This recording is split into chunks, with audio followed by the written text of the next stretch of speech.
AudioJungle. Les médias allemands se sont concentrés sur l'éloignement entre l'Algérie et Rabat, et ont surveillé la formation de nouvelles règles d'engagement pour le conflit entre les deux pays, comme si le Maroc mettait l'Algérie devant l'option de la main tendue du roi. Ou le lien systématique entre le Sahara occidental et la région de Kabylie. Al-Bachir al-Dakil, l'un des dirigeants fondateurs du Front Polisario qui a choisi de retourner au Maroc, a déclaré que le défunt président algérien Houari Boumediene a dit un jour lors d'une rencontre avec les fondateurs du Front dans les années 70 du siècle dernier, « Je mettrai une pierre dans la sole du Maroc », en référence à son soutien aux efforts du Polisario pour établir un État indépendant au Sahara occidental. Que cette affirmation soit exacte ou non, il est certain que la pierre s'est transformée au fil du temps en une immense montagne qui pèse de tout son poids non seulement sur le Maroc mais aussi sur l'Algérie et toute la région. Un dilemme qui s'est transformé en le plus ancien conflit du continent africain,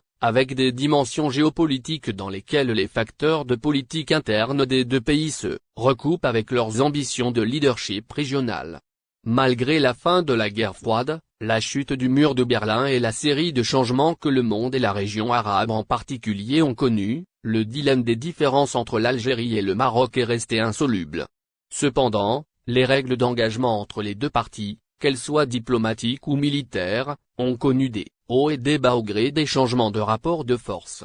Le journal Frankfurter Allgemeine Zeitung 25 août 2021, a écrit un rapport indiquant que le Maroc avait précédemment rompu ses relations diplomatiques avec l'Algérie en 1976 pour une raison similaire, lorsque l'Algérie a reconnu la République arabe sahraoui démocratique et a ajouté que l'envoyé du Maroc, Omar Hilal avait exprimé son soutien à la région autonome de Kabylie en réponse au soutien de l'Algérie au Front Polisario, dans ce qui semble être un nouvel équilibre de la terreur entre les deux pays. Armes d'autodétermination, tribus et Sahara occidental. La décision de l'Algérie de rompre les relations diplomatiques avec Rabat, bien que pas tout à fait surprenante, est une étape dramatique qui reflète un moment très délicat dans la reprise du conflit entre les deux pays, un différend qui dépasse les éléments du document lu par le ministre algérien des Affaires étrangères Ramtan Lamamra lors d'une conférence de presse, mardi 24 août. Il a énuméré les raisons de sa décision.